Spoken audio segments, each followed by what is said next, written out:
Good evening. We are going to open up the regular scheduled meeting for Wednesday, December 17th. If you can please stand for the invocation given by Pastor Ryan Green of Choice Ministries, followed by the Pledge of Allegiance.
All right, do we have any addendums to the agenda for today?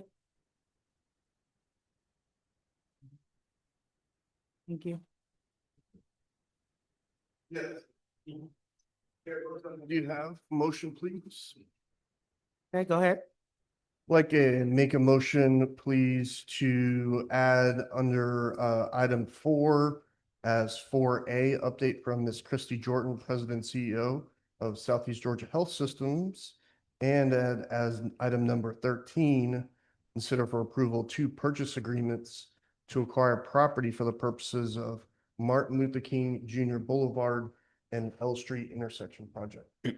Commissioner, there's a third that we just got in today, this morning. I'd like to add that to it. It's also a small one. I'll be prepared to present, show the survey and everything, but if you would be so kind to add it to that. As noted.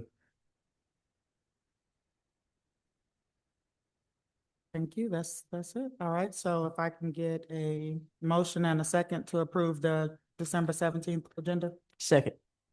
Excuse me, for the privilege, we need to make a motion to. And he has to verbally. Is that? 2 items, 1 second. You just made the second. Close out. No, he made the motion and then I made the second and then we get ready to take the vote. Point of privilege, I don't recall, I heard that the attorney said I need to add a third one, but you didn't actually verbalize what was the third one to add, the motion presenter. It was a third purchase and sale agreement to add to the second item that Commissioner Saby added. So there's 3, there's actually, instead of 2 purchase sale agreements, there's 3. There's But- 2 items, 2 addendums, one for Ms. Jordan to speak, and then 2 would be the purchase and sale agreements for the property acquisitions related to MLK and L Street intersection. So all addendums are related to that specific piece of property. Purchasing. No, the first. No, not those. I'm saying the ones that you're Yes, talking ma'am. about as Yes. far as property purchase. They're all related to the same project, yes. Property acquisition for MLK and L Street intersection improvements. And they would all be as item number 13. Yes. All of Okay. 13. So you got to restate there are a total of 2 purchases? There's a total of 3 purchases 3. for item So you have to 13. restate your motion because you said 2. And when he told you to add, you did not say the motion with the 3. He said, so noted. You say so noted? I did. Uh-huh. When he came back and said the third purchase, there's another one that needs to be added. Commissioner said, so noted. Okay. And then she Okay, seconded. I stand And corrected. then I seconded. Okay. All in favor? Aye. Aye. Opposers have the same right. With that being said, the motion carries. All right. So now we'll move to the approval of the agenda with the addendum items added. Can I get a motion and a second? Motion to approve the agenda as amended. Second. All in favor? Aye. All right, opposers have the same right. That being said, the motion Agenda. carries. All right, so now we are moving on to recognition, presentations, and awards. Recognition of the City of Brunswick Plan First designation, Chelsea Hill.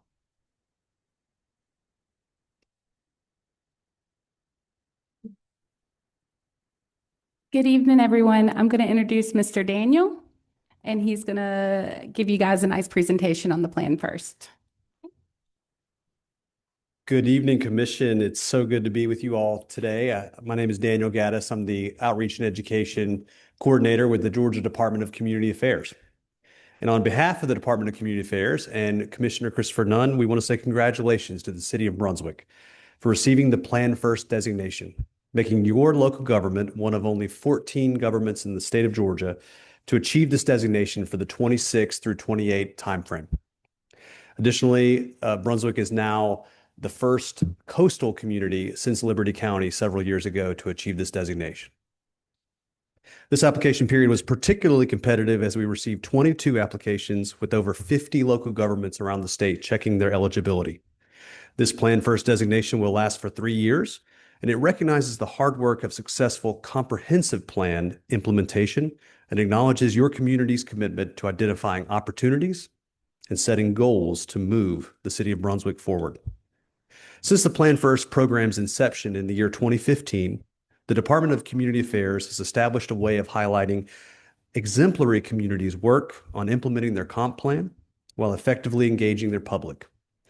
For those in the room that may not know, a comprehensive plan is a guiding long-range document that communities use to ensure that future development will occur where, when, and how the elected officials and the public desires. Now, besides simply celebrating the Plan First community through press releases, certificates, and statewide recognition, all of which we're going to do, DCA has also provided opportunities to access other DCA programs and receive financial incentives. And I'm going to list a few of these tonight. Now I have the opportunity to receive a reduced interest rate on GEFA, Georgia Environmental Finance Authority, water and sewer loans. This benefit has helped some Plan First communities save over $300,000 over the life of a water or sewer loan. Additionally, Brunswick can now access other DCA programs like the Employment Incentive Program, EIP, the Redevelopment Fund, and the Downtown Development Revolving Loan Fund, all of which Plan First communities receive a 1% interest rate reduction, 1%. Additionally, Plan First communities can now access applying to Community Development Block Grant, CDBG funds, annually, as opposed to waiting every other year. Plan First communities can access it every single year. The application to become a Plan First community is stringent, and the reviewers hold these communities to a very high standard. All applications are reviewed by an internal DCA team and are also reviewed by other Plan First communities from around the state. Additionally, other state agencies and organizations also provide reviews, such as the University of Georgia Carl Vinson Institute of Government, the Georgia Environmental Finance Authority, the Georgia Department of Transportation, ACCG, and the Georgia Municipal Association. Scores are tallied, and the best of the best are named. The Plan First application assesses a community through 4 overarching categories, and those are goals, leadership, participation, and implementation. Now, this section is where I actually read actual comments from reviewers. Quote, overall, Brunswick's application is thorough, well-organized, and clearly aligned with the requirements of the local comprehensive plan. The responses consistently demonstrate strong connections between planning, implementation, and measurable action, with frequent references to plan sections and practical examples. A key strength is the preparer's ability to articulate how planning directly drives decisions and outcomes. Reviewers talked about your comprehensive plan process and how through a 6-month period, more than 20 public meetings, hearings, and listening sessions took place.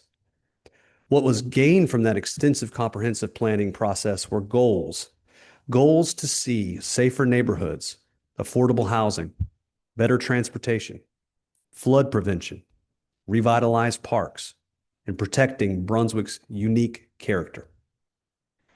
One of the questions on the application asks about how the comprehensive plan's goals are ambitious, yet achievable. Well, on the topic of ambitious, $2.5 million to start a housing program, $1 million of ARPA funds to support small business development, once vacant storefronts on Newcastle Street, now being reimagined. We would say that that's ambitious, and yet Brunswick has achieved. Investing and growing your transit system.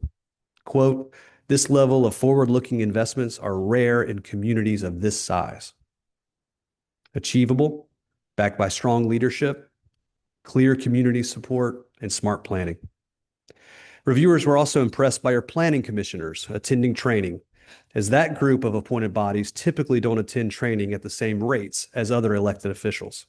5 planning commissioners attended training, and 1 DDA board member attended training, which was rated very highly on your application. In closing, the Department of Community Affairs is thrilled to convey this Plan First designation here tonight to the City of Brunswick. The public, staff, and leadership of this community have shown outstanding commitment to a successful comprehensive plan implementation, and Brunswick is now recognized as a model Plan First community in the state of Georgia.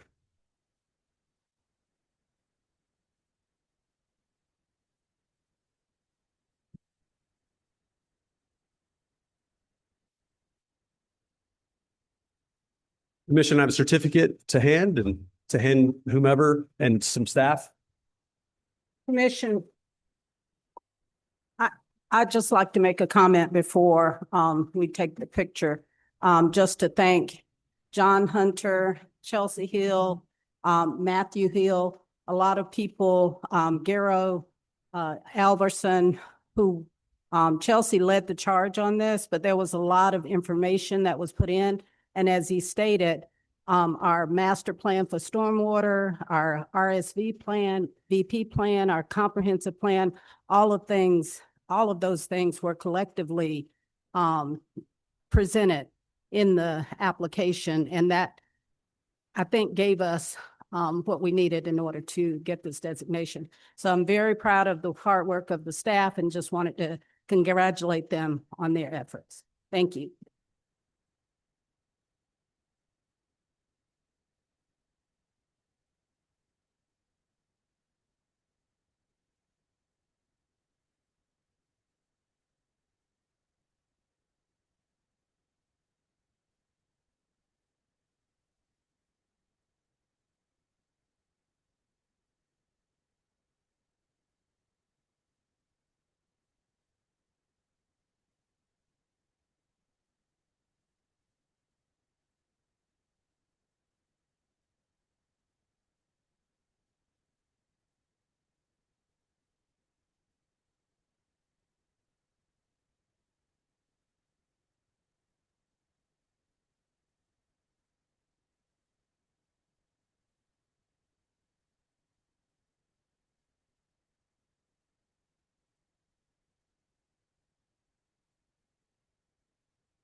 All right, we'll now move on to item number 3, recognition of September 2025 through December Employee of the Month.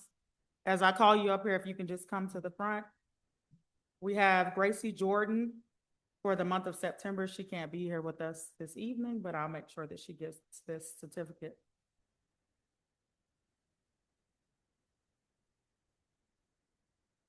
For the month of October, we have Mr. Wesley Shoup.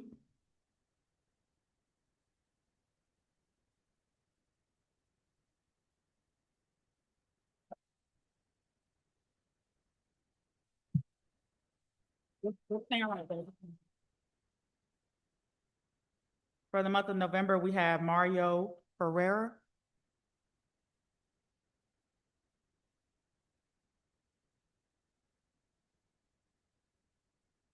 And then for the month of December, we have Nicole Fairfield.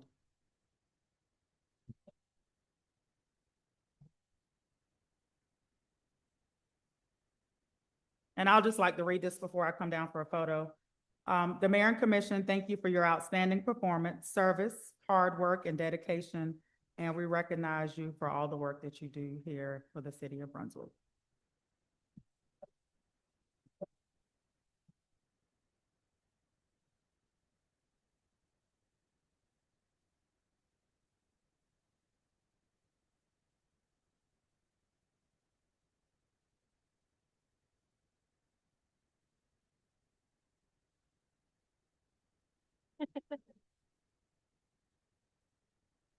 Taking a picture, just stand there and look pretty.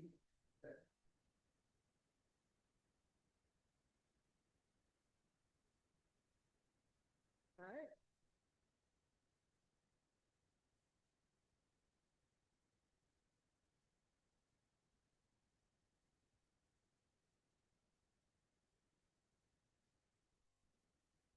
All right, now up for our appointments, we have two appointments this evening. We have the first one for the Downtown Development Authority for one appointment. If we have any of the applicants in the building tonight, if you can just come up to the podium, introduce yourself, and tell us a little bit about your business and kind of why you wanted to be on the board. So I only see one applicant, Ms. Dupree, if you can come forward.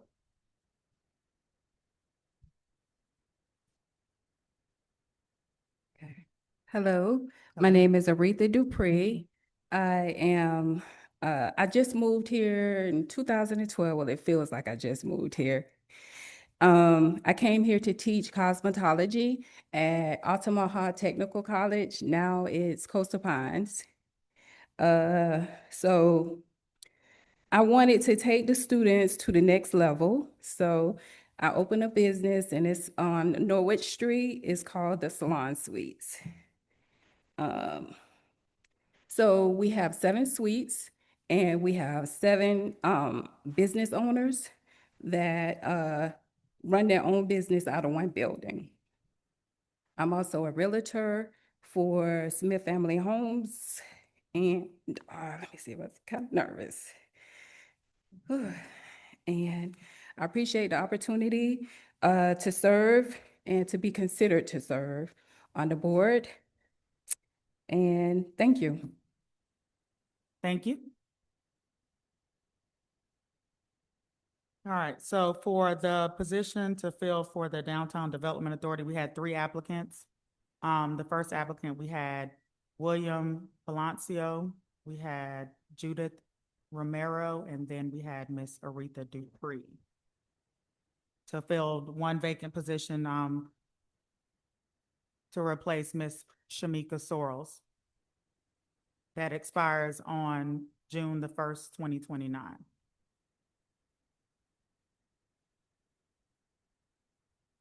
All right, can I get a motion and a second? Madam Chair, Pro Tem, I'd like to make a motion. I'd like to move that we appoint Ms. Aretha Dupree to serve Shamika Sorrells' term for the Downtown Development Authority. Second.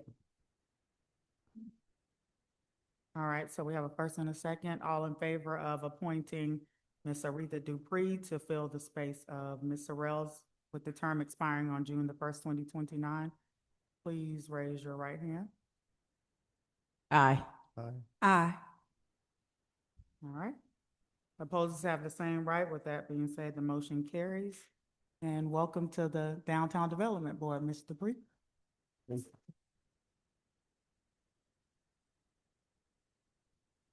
Next appointment we have up is for the Pilotage Commission with 1 spot available. Do we have any of the applicants here for that position tonight? Do you mind coming up to the podium? And I believe this is someone, I believe you're already on the. Yes, I commission. am. Yes, This would be my second term. okay. So just tell us your first and your last name and kind of how it's been for you serving on the commission. Tell us a little bit about. Well, my name is Robert Miller. I moved here with my wife and two of the kids followed in 2010. So I've been here 15 years. We've really enjoyed Glenn County and it's just been so welcoming to us. I was working at IEP and I retired a couple of years ago and I came on the pilot commission. I think it was 5 years ago. I took the uncompleted term of somebody else who left the commission. So this would be my second term on the commission. I enjoyed it. I think we're doing a good job. We've brought on in the 5 years I've been there, 3 new apprentice pilots, and they're moving along. Well, actually 4, and one didn't work out, so 3 they're working, and it's I had the opportunity to ride a vessel from Colonel's Island over to the Brunswick side a few weeks ago. And it's not very far, but it was really interesting to stand up on that bridge and watch the thing come over and what the pilots do to ensure the safety of the ship, the cargo, and the other boats and the infrastructure to the ports. So. Okay, thank you. I was just going to ask you to tell a little bit about what you all do on the Pilots Committee, but I think you kind of just pretty much ended with that. Yeah, basically our responsibility is to select apprentice pilots, and they go through a 3-year program, and we have a consultant hired that goes along through the program with the apprentice. And there's a lot of written stuff they have to do. They have to have so many sailings on so many ships, by themselves, supervised, or doing it by themselves with somebody, pilot standing next to them, and unsupervised through the 3-year period. It's pretty interesting. Anyhow. All right, thank you. Thank you. Okay. All right, can I get a motion and a second, please? Mayor Pro Tem, I'd like to make a motion that we appoint Mr. Bob Miller to the Pilotage Commission. Second. All in favor? Aye. Aye. Opposed have the same right. There being none, the motion carries. Thank you. All right, moving on to item number 4A. Now we have Mrs. Christy Jordan, the new CEO of the Southeast Georgia Health System. Welcome. Well, thank you guys so much for inviting me to come provide just an update about what's going on at the health system. And before I do that, I just want to congratulate the city again for the Plan First designation. Sounds like so much work went into that, and that's inspiring as we're working on what our strategic plan right now for Southeast Georgia Health System. So congratulations again for that.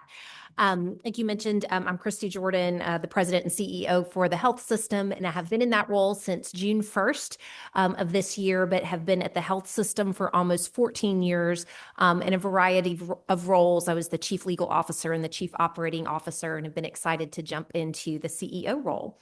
I've had a chance to spend some time with most of you, and I want to thank all of you for your support of the health system.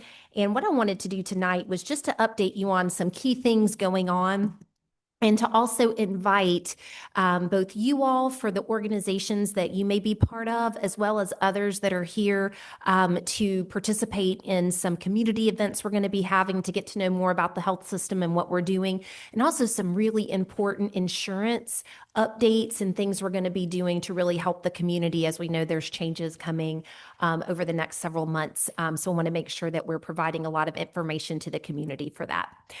So first, with respect to the health system, I did want to acknowledge how much we appreciate the Brunswick Breeze in the community.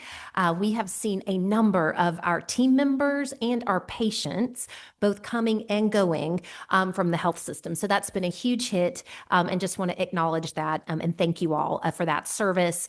We identified transportation as a barrier to care when when we conducted our last community health needs assessment. And it's so great that the city of Brunswick has addressed that and is working to help get our patients to us and get our employees to us and back home. Well, the couple of first things I wanted to highlight really relate to emergency care in the community and just about some of the things that we have going on. And when I've been talking about this, I've used the phrase talking about our hearts, our lungs, and our brains. And a few of you have heard this, but if you'll indulge me. We have even some newer updates than for the couple of you that I've talked to about a few things we have going on. The first is what we call our STEMI program. And a STEMI just means an ST elevation in your heart. And so when we take a look at somebody's heart that's having chest pain, typically, that comes into the ER, if they have certain changes in that image, we'll know that they're having a heart attack. And so what we've been working on at our Brunswick campus and our Camden campus is making sure we can very quickly use an intervention to open up those blood vessels that are blocked in that situation. And really proud to report that we have a top-notch team for that at our ER here.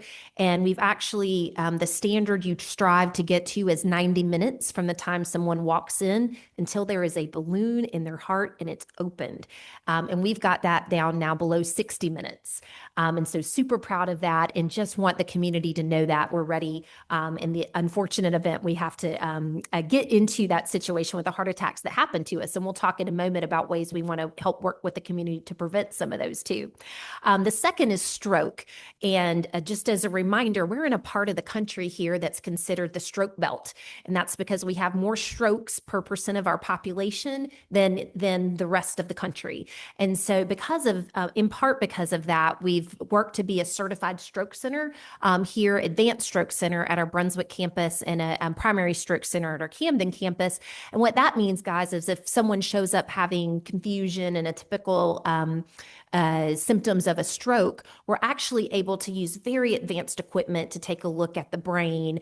And we have something called a teleneuroRadiologist. So we'll say that a couple times fast in Jacksonville that reads for our five hospitals in Jacksonville and then our 2 hospitals, just doing that all day, reading those brain scans to determine the best course of action for that patient. So we've had that program in place for about 5 years, but we just got recertified as an advanced stroke center so that we can provide that very advanced care for our patients.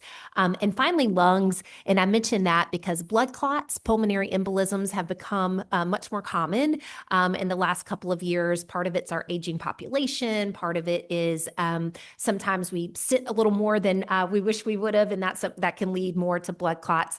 And so we have invested in the technology and brought in the staff that can actually remove those blood clots when they're in an emergent situation and they start causing damage to your heart. We can actually remove those now right here in Brunswick and get that patient better in just a couple of days versus a typical multi-week ICU stay that was before we were able to provide that care. So super excited about those things going on in the ER here.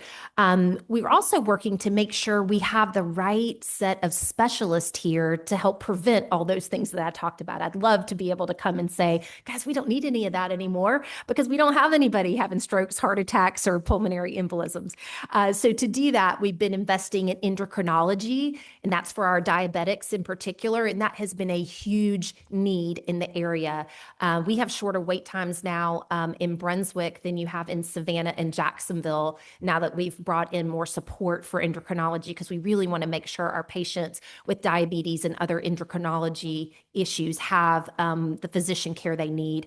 Cardiology also in the last year brought in 2 more cardiologists to be able to provide those procedures we were talking about and to help prevent things. So we're excited about that.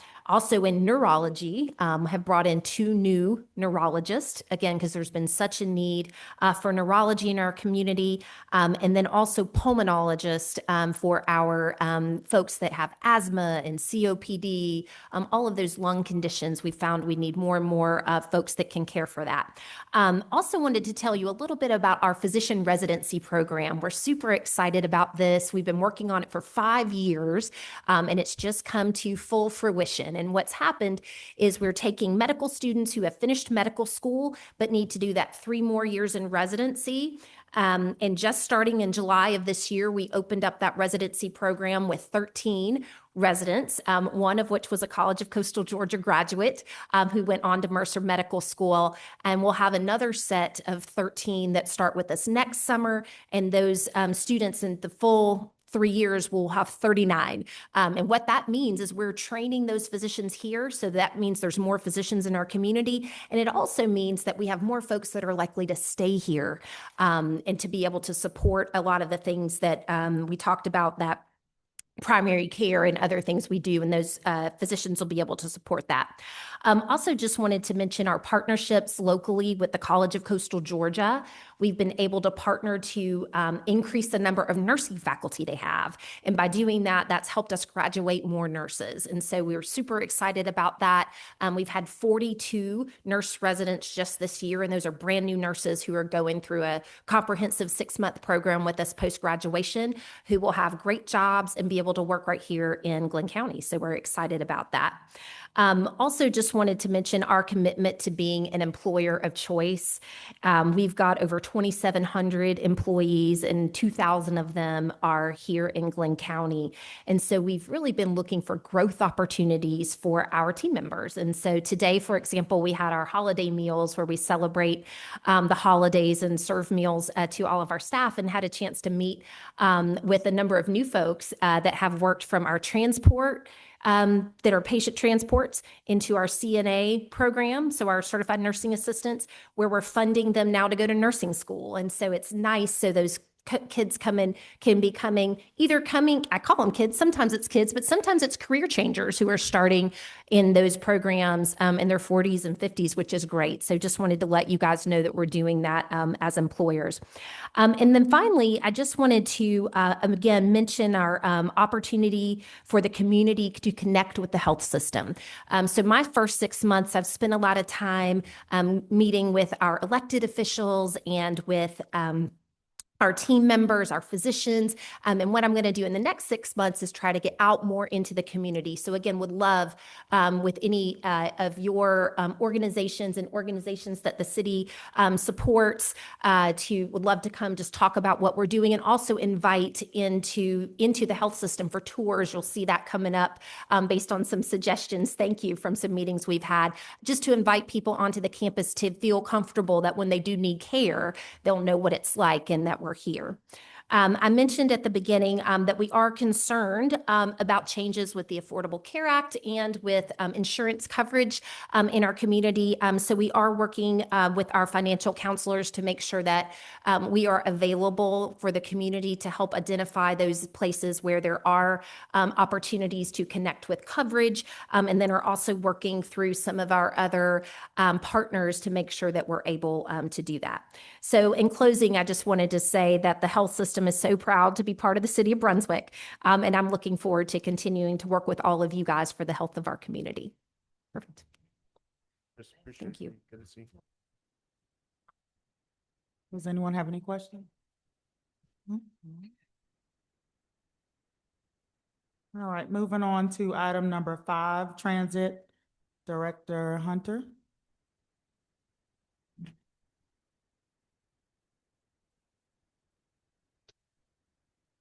Thank you, Mayor Pro Tem and Commission. Just wanted to do a brief update. As of yesterday, we just completed our first month with charging fares with Brunswick Breeze. So I wanted to give you a quick overview of kind of where we are right now. Brunswick Breeze's ridership has really grown and reflects its adoption as a core service and transit connection for the Brunswick community. To date, since the service started, there have been over 16,000 completed rides. That's since the middle of September. About 1,500 unique riders within that pool, and they're averaging about 11 rides a month per individual. So people who are using it are using it repeatedly. They're not necessarily using it for their everyday transportation to get to and from places, but they are getting to where they need to go.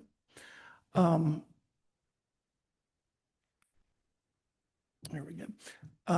Breaking that down a little bit further, since we started charging fares, it did change the dynamics a little bit. It reduced our number of rides per day. It also reduced our demand. The good thing about that is still within that 30 days, we've completed over 4,400 rides. We've had over 550 unique users. They're still riding it about 8 times a month. The good thing is when rides were free, we were having a hard time meeting demand, and we were seeing our met demand in the 30s and 40% of requests. We're now back up close to 90%. So we're able to meet demand that's out there. For the most part, we'd still like to see that higher, but that means that we are understanding and our users are understanding the process and are utilizing it really well. And we're also seeing a very high productivity rate. VIA had told us that they'd like to see us in the 3s and 4s, and we're right in between the 3 and 4. And for a community our size and a service our size, that productivity, that's number of rides per hour. So when we have 6 passenger vans and we're filling it 3 to 4 across the hour, that's pretty good. And that's per service hour. So that's each individual vehicle. So it was pretty good ridership there.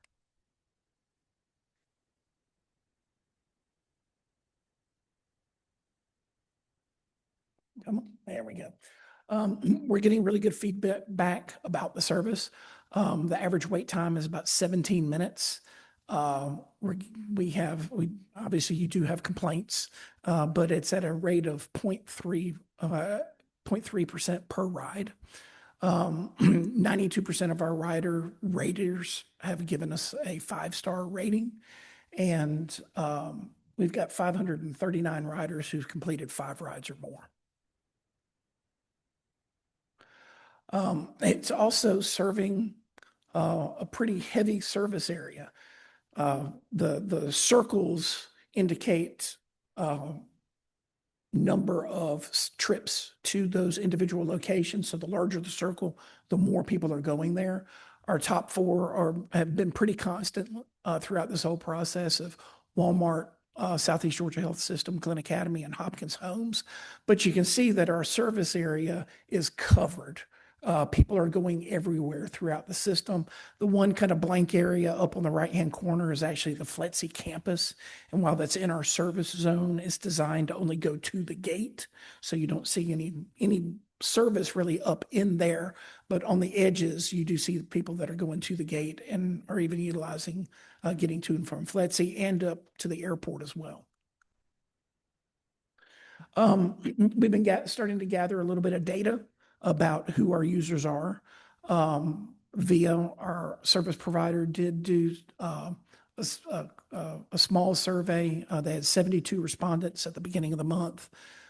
They indicated that 68% of our riders do not have a personal car, that 75% of riders earn less than $50,000 a year, and 29% report having a disability.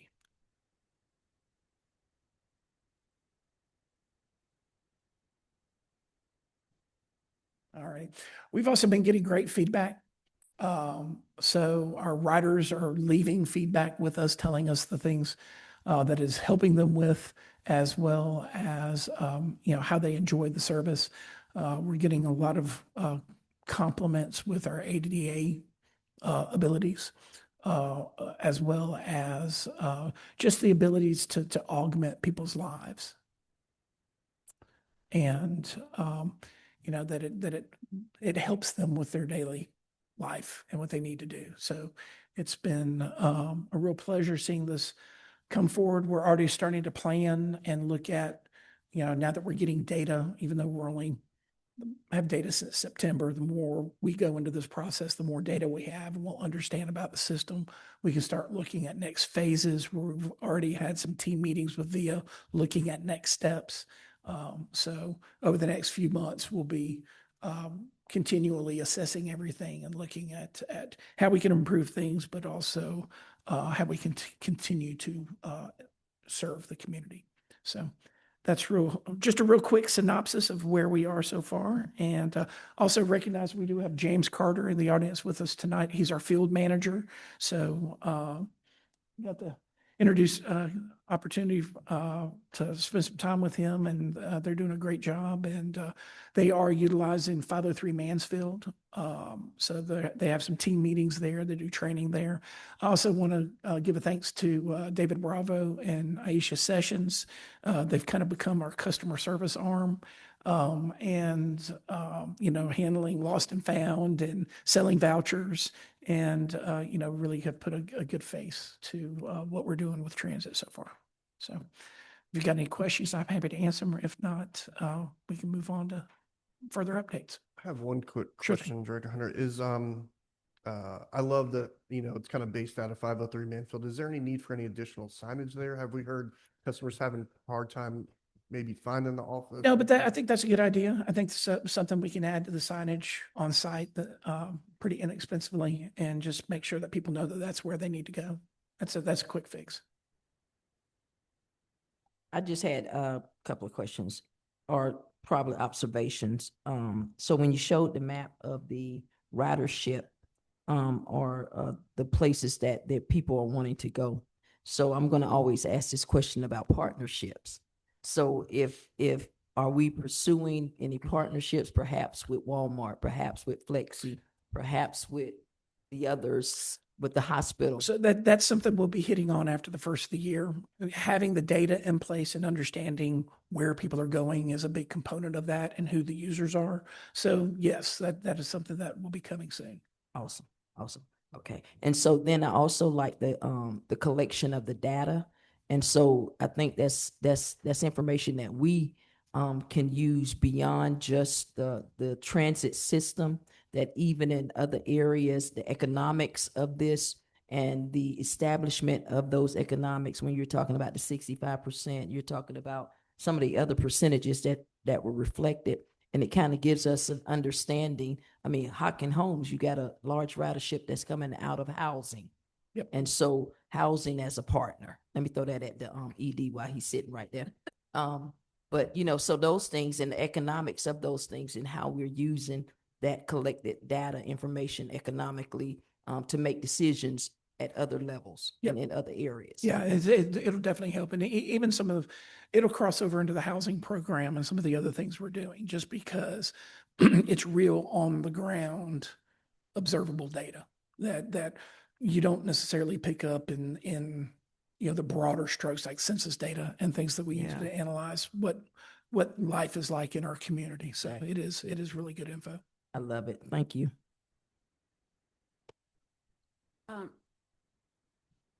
The Glenn Academy, are they going to their own jobs, or are they going out there to the college? I don't know specifically. I think that's something we'll look into a little bit to understand. I think initially, some of the reports we got from from a few of the drivers, where it was interested students seeing what they could do and where they could go. I would suppose, knowing the flexibility that you have at both Brunswick High and Glenn Academy, where they do a lot of dual enrollment. They do, even though we don't go to the Career Academy, they're moving back and forth to a lot of places. I would imagine it's serving all sorts of roles for them, because both schools are real community hubs. You have a lot of activities going on there. So the calls are more for in the AM or PM out there? Are you not sure? I'm not sure. We haven't dove that detailed into the data. But that's, that's something that we can find out and understand a little bit better. Right now, we're just starting to take it all in. Right. Yeah. Well, keep up the good work. Excellent. Thank you. Thank you so much for the presentation. And just to add to Commissioner Atkinson Williams, I do know a lot of students that attend Glenn Academy, and most of them are going to the college because, for example, when it comes to the dual enrollment, the Brunswick High kids, they walk across the street. Yep. Whereas transportation is not provided to the kids at Glenn Academy for the dual enrollment. So I know a lot of them are using that. And I say that to not, cause any friction, but it's one of those things where you know, sometimes it's not always the city that is lacking and not offering stuff when people always have so much to say about what we're not doing, but holding the school system accountable as well, because there should be transportation afforded to those individuals who are able to do dual enrollment too. So, Yep. you know, it's just one of those things. So, Just tell them to supplement the cost. right. Thank you. Thanks. All right, moving on to item number 6, the housing program, Chelsea Hill.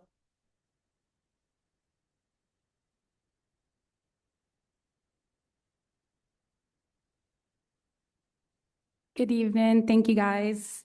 Back again. All right, I just kind of wanted to give you guys a quick update on what we're doing in the housing, in our housing department with John, mainly because we have had a lot of stuff going on. We've been keeping you guys kind of updated with each step as we're moving forward. So the next steps, we're going to start spending some money and actually building and rehabbing homes. I kind of just want to give you a quick synopsis of that so y'all know what's going on. Y'all know I move like at 100 miles an hour, so I want to make sure y'all know what's going on. All right.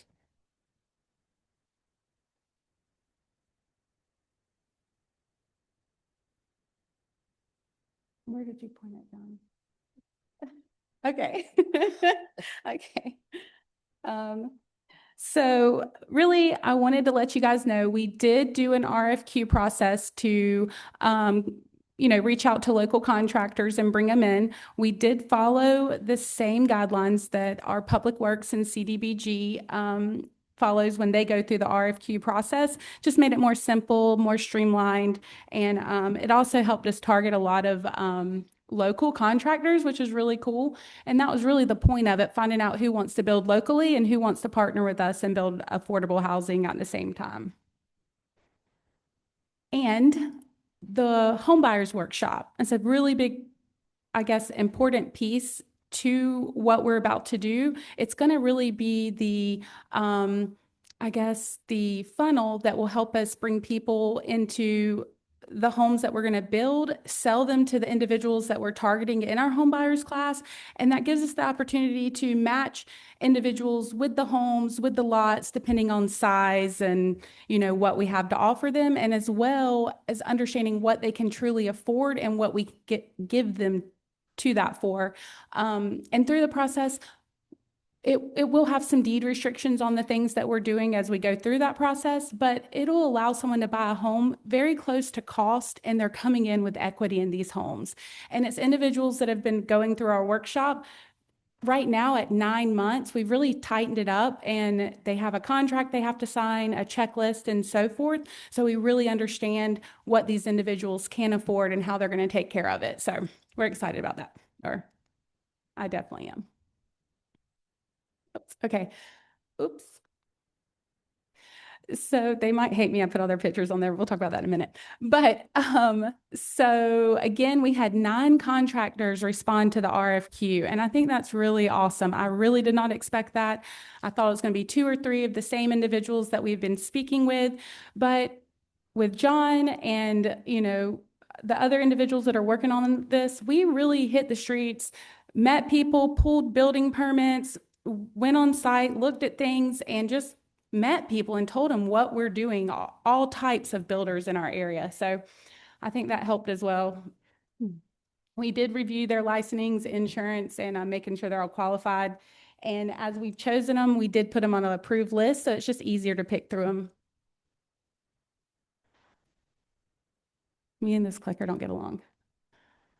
Okay, so I thought it was fun to bring faces. Some of these you may recognize, maybe even a lot of them. These are the individuals that actually reached out. So that's just local community developers, small, large. The 2 on the right, the gentleman and the lady right under him, they are from Darien. They build Atlas homes, but yep, not a bad product that they have. And I think at some point in time, it might be one that we can utilize as well. This is some of the floor plans that I have received, because we have, I'm going to kind of jump from one slide to this one. So over in the top corner, you're going to see Amherst. We actually have a lot that the city owns. It's buildable. Oops. Y'all, I'm struggling with this thing. So it is a buildable lot. We've already set that out to all the contractors for bid. It's very small, so the home's going to be about 17 feet wide. And we've walked through a couple of the other homes that these contractors are working on and understanding what's practical for an individual in our home buyers club. I walked through a home the other day that Mr. Dawson is building. It's about 500 square foot and it's for a veteran. It's the one to the left, but it's really not practical for, I was thinking maybe for a single individual, but it's really not. We need to stick to about 750 square foot or more. For maybe an elderly, disabled, or a veteran, I think this is great. And so we are learning a lot about what and how we want to go about this process through the floor plans that we're already receiving, and as well the pricing that comes along with it. So it's been a lot of fun.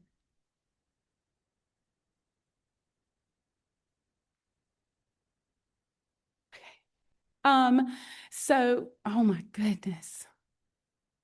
I'm the worst because I'm a clicker too. Like my computer freezes up on me all the time. Okay, so the top picture is actually a home that we've partnered with the land bank that we're going to receive, and that's at 1701 Wolf Street. That one will be a complete rehab, and what makes rehabbing, I guess, valuable to us is if the structure's good, we don't have to put as much money into it and we can sell it for a lot lower cost than having to start from the ground up. So we were excited we tore down the wall the other day and went inside, and it's definitely doable to rehab that one. So we're really excited about that one. And then, like I told you guys a minute ago, the survey to the right of that is Amherst, and we would like to do a new build on that. And then below are the same homes that we've talked about a couple times that we're going to start rehabbing now. So we're going to put them into a transitional housing for about 3 to 4 months and get these homes back up to par. They're coming from the CBDG program that they just kind of got stuck on this list for quite some time. So we feel that it's right to just get these homes back where they need to be. So that's going to be a major undertaking, but we're really excited about that too. And what's cool, that this lovely lady, she actually works in our school systems too, in the cafeteria. So I just think it's a big win. So fun. Okay.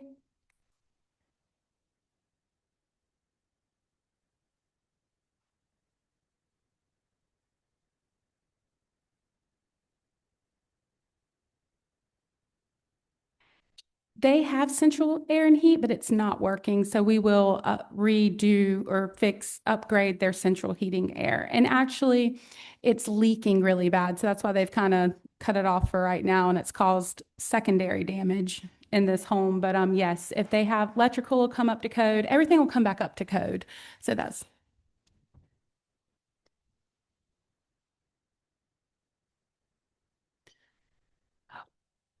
Well, yes, I do think our homes need to be cooled and heated, but I'm not sure we'd go with a full functioning HVAC system. There are other ways to get the homes heated and cooled. I really like the splits, the mini splits, if you're familiar with those. They're not too bad price, but it would definitely be by case with the home, depending on what and how we could go about that. To put in new ducting and a new HVAC system, it's about $25,000. It is hefty, but to use the splits, it's different. It just, sometimes if the house is a lot older, they're not open floor plans, so they're kind of more boxy, and it's hard with those mini splits as well. So it would kind of be based off of each home.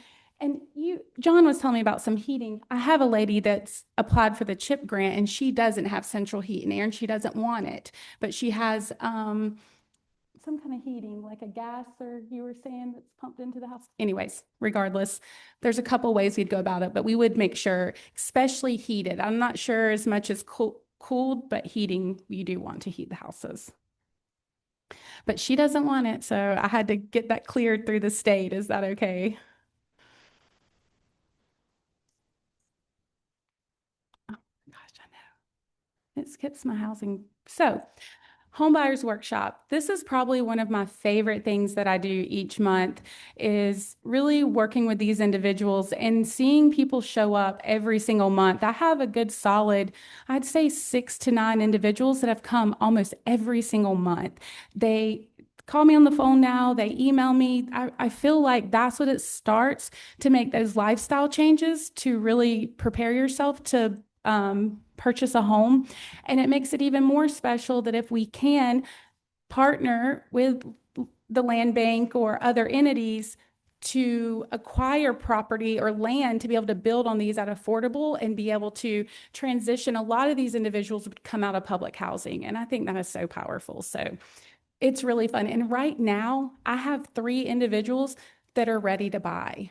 And that's huge. Now it's just getting them, I guess, their confidence level as well. Even though we can tell them, you can show them the numbers, they're still really scared of it. So it's really fun watching these individuals just grow. And I had to put the baby because he's our new mascot. He comes all the time. I love it.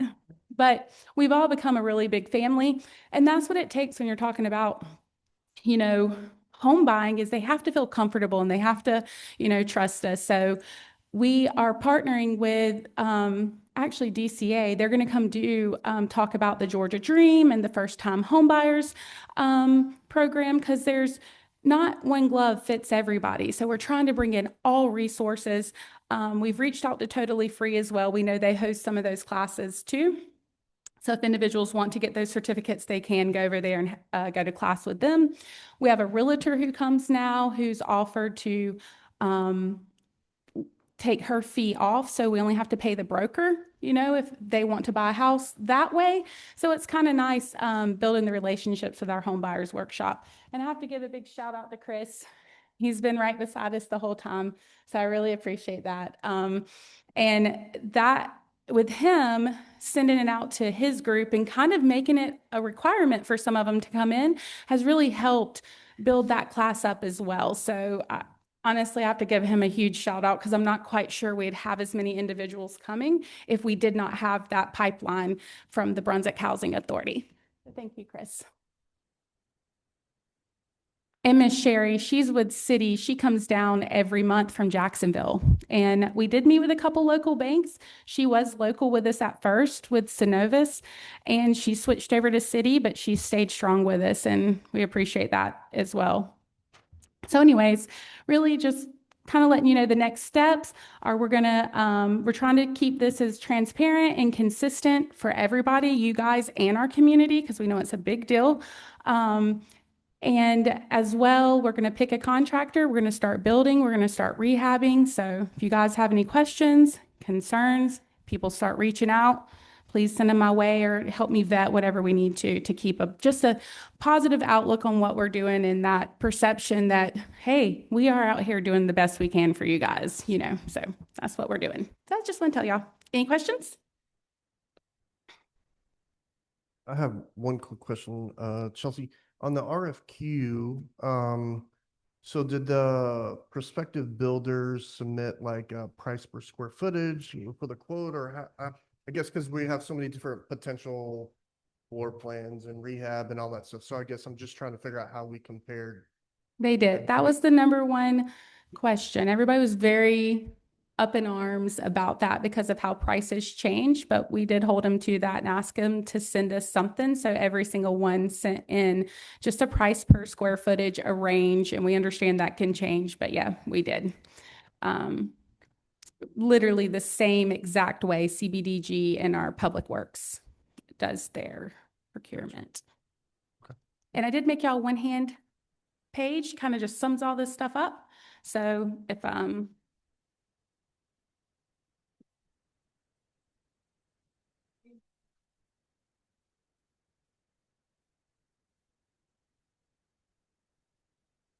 Thank you for the synergy and the energy, Chelsea. I know, I can't help it. And I was going to drink a coffee. I'm glad I didn't. I know, right? All right, y'all have a great night. Thank you. Chelsea. Thank you, Chelsea. All right, moving on to items to consider for approval. Item number 7, approval of the December 3rd, 2025 regular scheduled meeting minutes. Mayor Pro Tem, I make a motion that we approve the minutes as submitted. Second. All in favor? Aye. Okay, opposed have the same right. There being none, the motion carries. Moving on to item number 8, consider approval of 7 alcohol license renewals. Director Hunter. Yes, we do have 7 alcohol renewals for this evening. Genrite Seafood, Snappy Food Mart, Silver Bluff Brewing, Downtown Cooter Browns, Newcastle Wine Merchant, Reed's Apothecary, and the Caddy Shack. All these are renewal for existing license. There's no add-ons. We also had no incidents with any of these properties this year. And everybody got in all their paperwork and fees and background checks and all the requirements for the renewal. So these were just a little later in the process, but we do bring them to you and recommend renewal for these licenses tonight. Thank you. Mr. Hunter, I just want to make sure that Reed's didn't have an off-premise catering license. I thought they had previously, and maybe they just didn't put it in, or? No, No, okay. no. They do not do alcohol off premise. They do have their food truck that they take off premise. Thank you. Director, Yes, ma'am. Hunter. Now, they were delayed because of- It's just that they were later in the process getting their applications in. It was still ahead of all of our deadlines. But by the time you get the background checks in and everything assembled, it was after our deadline to get them on the last agenda. Okay. So What is our hard deadline for Excuse me? renewals? The hard deadline, the bottom, like, so after November 30th, they are considered late, and I think if I get this right, Brian will remind me if I'm wrong. If they come in after December 1st for their renewal, one, there's no guarantee that they get on a December agenda, which means that they stop at midnight on December 31st. And they're still treated as a renewal. If they come in but if they come in after that December 1st, they can be treated as a new applicant. Okay. So you go through the whole public hearing and everything else. So we work really hard with the applicants to get them in ahead of all of the deadlines. And so we were able to do that again this year. So Deputy Marshal Brown make sure that we get these folks lined up ahead of time. thank you. I just had one other question. Yes, ma'am. I'm sure it's a reasoning behind it. So Snappy Foods is before us again for renewal, but Even though that just changed Right. hands, that's because that's how you have to do the licensing. I think it's in October or November, we can carry it into the next year. But theirs was early enough that their transition was ahead of that deadline. So we had to do the 2025 license and then renew for 2026. okay. Yep. All right, thank you.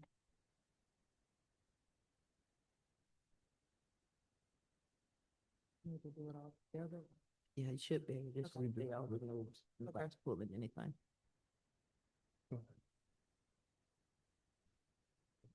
All right, if I can get a motion. And a second. Mayor Pro Tem, I make a motion that we approve the alcohol license renewals dated for 2017-25 per the list presented. Second. All in favor? Aye. Opposers have the same right. There being none, the motion carries. All right, going to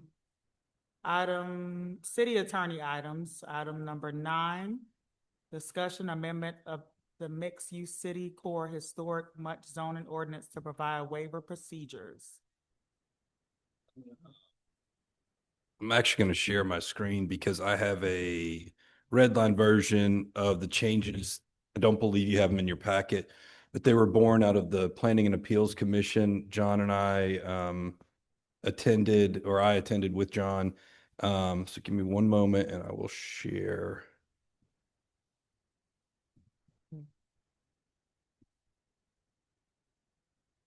City Attorney, before you start, I'm just going to call out all of your items. Item number 10, consider adoption of ordinance 1085, amendment to chapter 12 of the Code of Ordinances, nuisance. Item number 11, consider adoption of ordinance 1086, amendment to chapter 14, parking. And then item number 12, consider adoption of ordinance 1087, amendment to chapter 3, article 1, provisional alcohol licenses. All right. No, that's just, yeah, it's a perfect. All right, go ahead. For some reason, it's saying my sharing is paused. Yeah.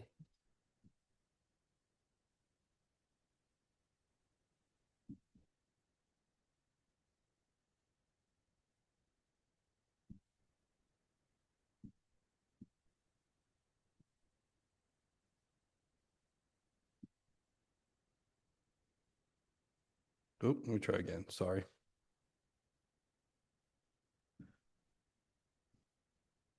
Mhm.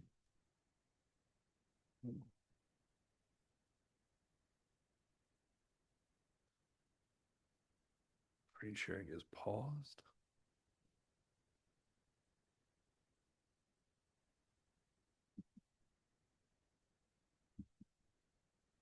This one.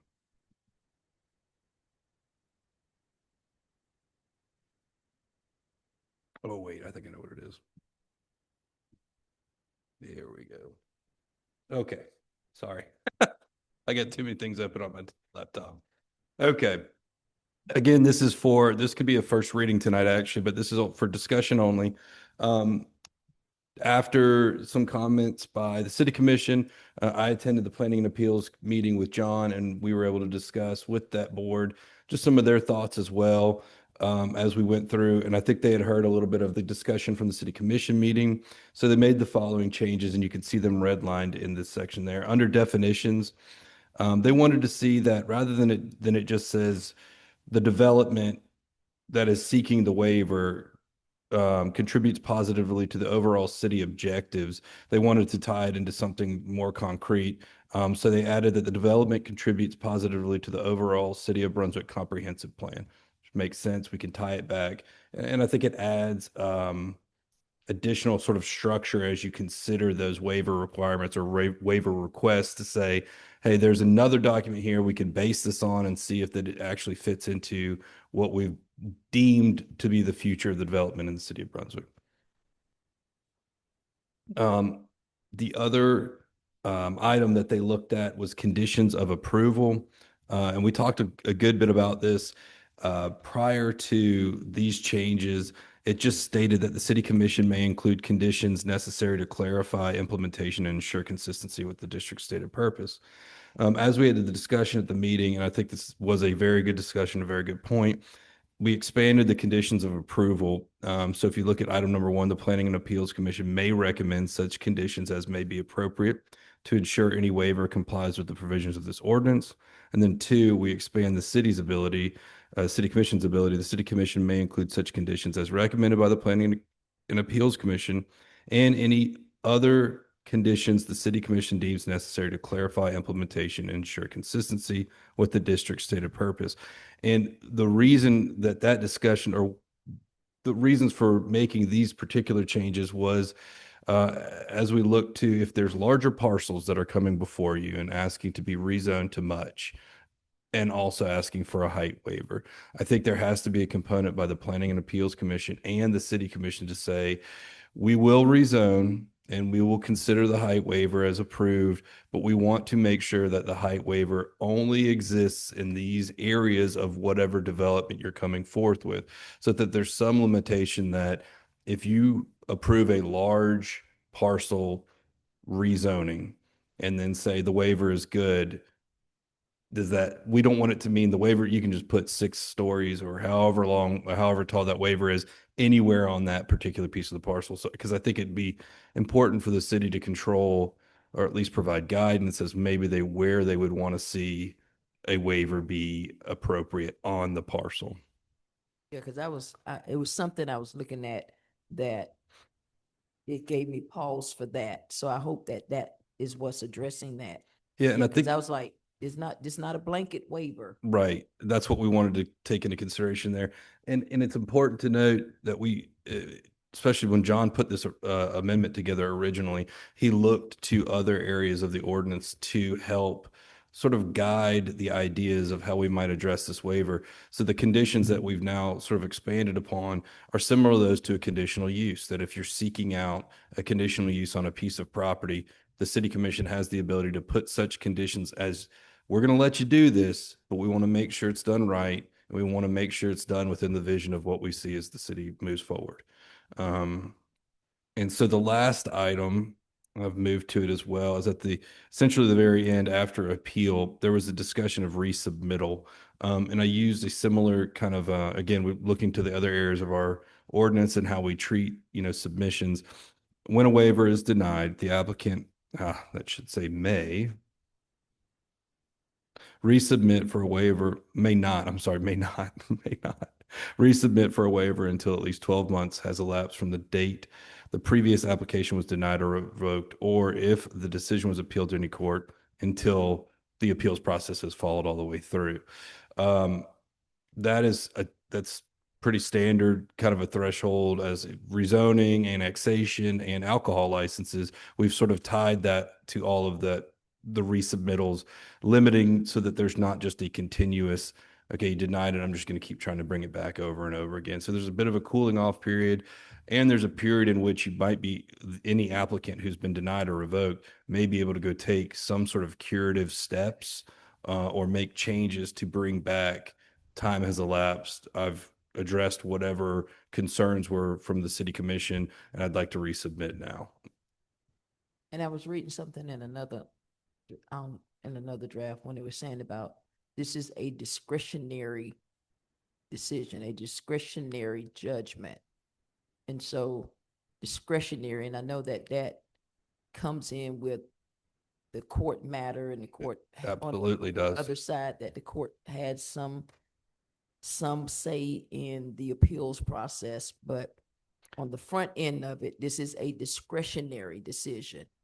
And I think that most of the time when the commission has provided discretion, that is done so that when if it does get appealed, most of the time in appeals process, if it went to Superior Court and it's before a judge, they are strictly looking for whether or not your discretion, you've grossly abused your discretion. And if they find an abuse of discretion, that is typically when they would reverse. If there is any evidence, most of the time, to support the decision made by the city commission because discretion is granted, then they will uphold typically. And I emphasize discretion because it is not an automatic given. And so it is a discretionary decision. I just wanted to make sure that that is clearly understood. So I think those were the three main changes, areas of change, or at least additions or expansions. Anything?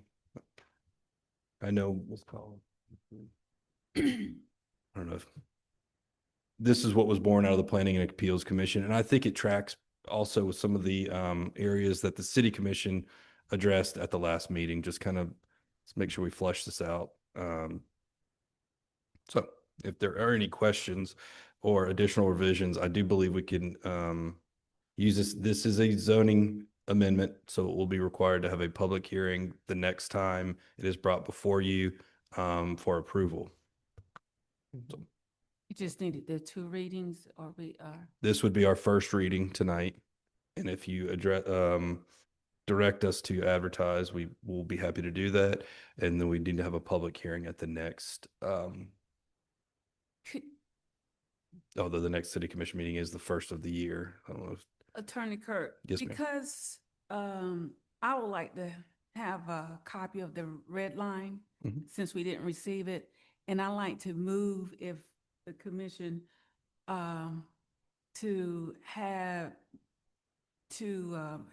another discussion before we move to advertising. Yeah, I don't think that, no problem with that either. I mean, we could do a discussion, and it might be more appropriate since if they're first meeting of the year, sometimes ceremonial, but we can have the discussion there and then have the public hearing at the second meeting.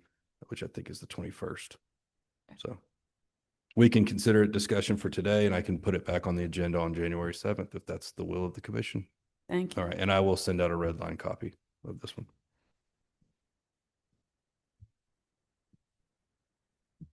And then just as a reminder, item number 9 was just for discussion. Yes. Correct. Moving to item number 10, the next 3 items are ordinances that are up for adoption. The nuisance procedure, the new nuisance lien procedure is item number 10. I don't believe we received any comment after it being advertised, Madam Clerk. Okay, and I don't think there were any substantive changes to it. We're looking forward to trying to get it going at the code enforcement level.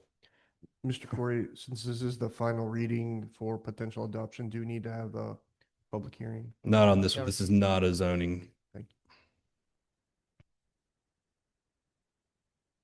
And we've advertised for public comment. Thank you. Ready to go. Consider adoption of ordinance,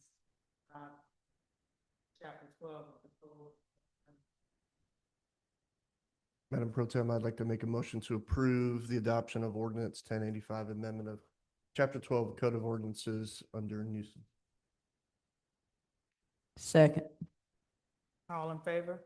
Aye. All right, opposers have the same right. There being none, the motion carries. Thank you. Item number 11 is the parking citywide parking ordinance. Again, we have advertised it. We did not receive comment. I don't believe there's substantive changes that arose in between the last meeting and now. So it is before you for adoption.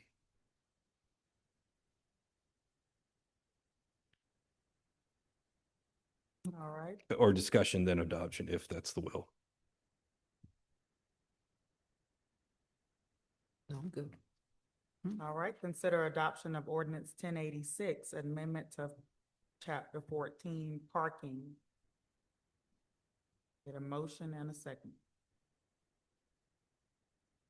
Mayor Pro Tem, I submit that we move forward with the approval for the adoption of the ordinance number 1086, amendment to chapter 14, parking. Second. All in favor? Aye. Aye. Opposers have the, No, have the, I'm in favor. okay, opposers have the same right. There being none, the motion carried. Next item, I believe item number 12, there was a substantive change as a result of the commission's discussion at the last meeting. This, of course, is the amendment to the provisional license procedures under the city's alcohol ordinance. I know that in your packets, you have the final versions. You had the red line versions last time.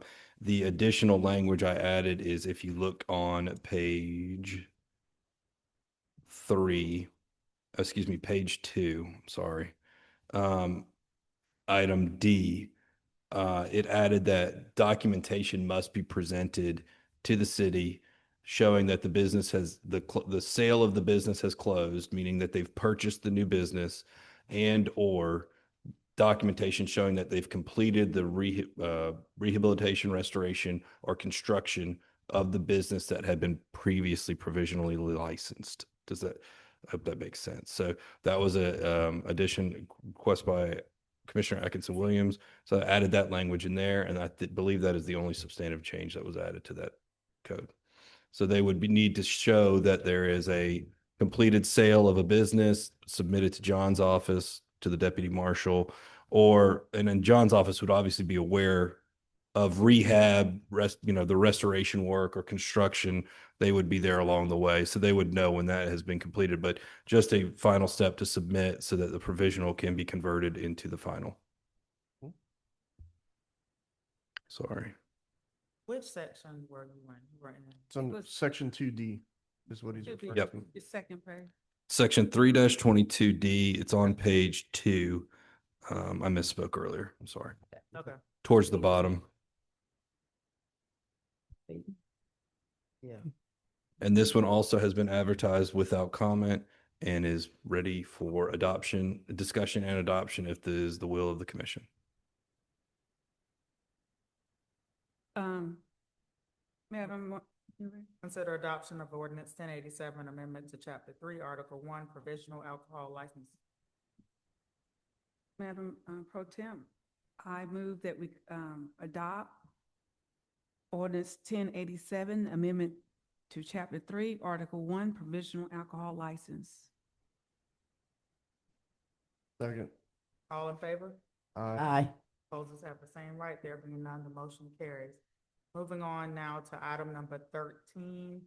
Consider for approval to purchase agreements to acquire property for the purposes of the Martin Luther King Jr. Boulevard and L Street intersection project. Okay.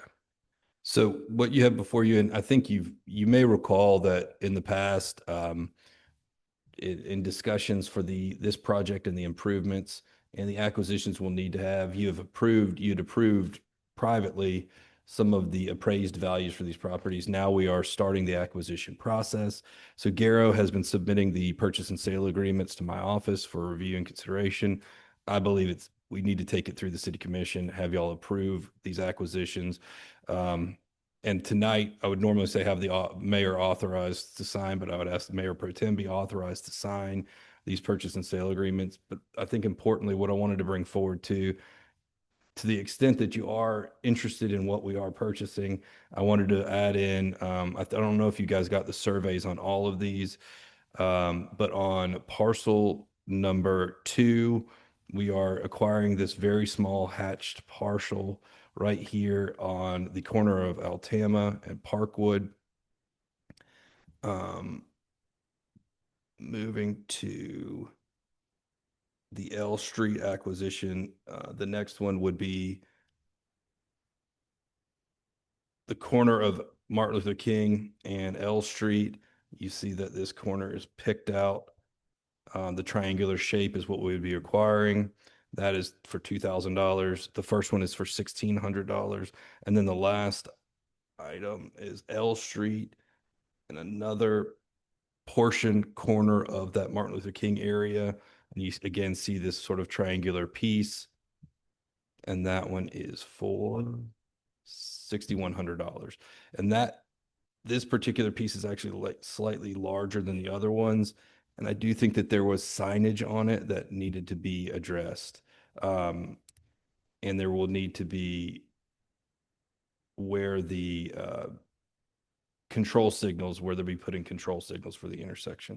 So I did want to bring these 3 forward. You have privately already approved the appraised value. And now as we see the purchase and sale agreements coming in, you can see that all 3 of them have been executed by the current owners, witnessed and notarized, and that all that needs to be done is to have city commission approval.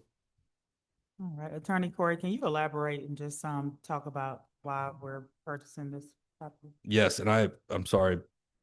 These are coming through the engineering department.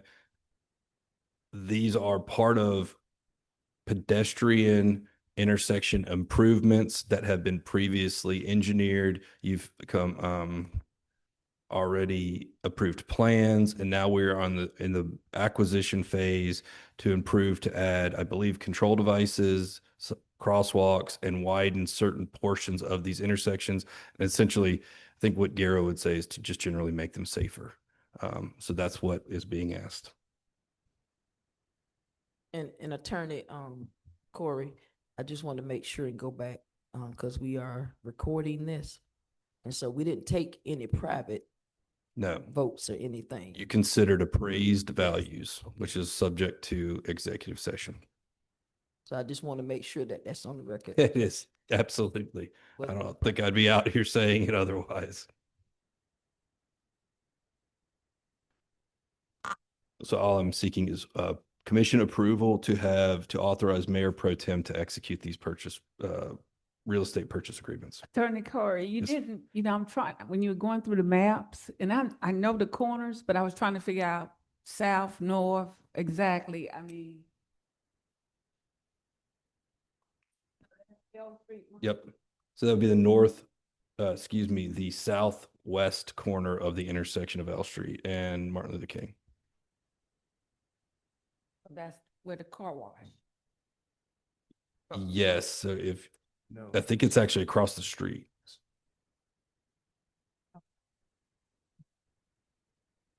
And the other one's on the other side. Correct. This is, I'm sorry, this is would be the northeast corner. Caddy corner.